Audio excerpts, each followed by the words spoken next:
Mercedes-Benz Geländewagenni o'zi konkurenti yo'q, lekin bunga konkurent bo'lgan brend BMW da bunga yaqinroq bo'lgan kuzov bor, bu ham bo'lsa X7. Hozir bularning ikkalasini plus minuslarini ko'rib chiqamiz. Birinchi yuragidan boshlaymiz, ularning motoridan.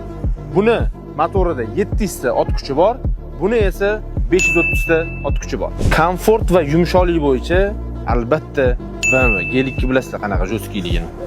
Salon dizayni bo'yicha albatta Mercedes-Benz. Ko'p odam ketishlik bo'yicha bo'lsa, bunda 3-rad bor. Bunga 7 kishi bemalol ketadi. G2, katalog 5 kishi. Ovozi bo'yicha esa Brabus'ni ovoziga yetadigani yo'q. Bitta gaz bosib qo'y. Eshityapsizlar o'zingizlar.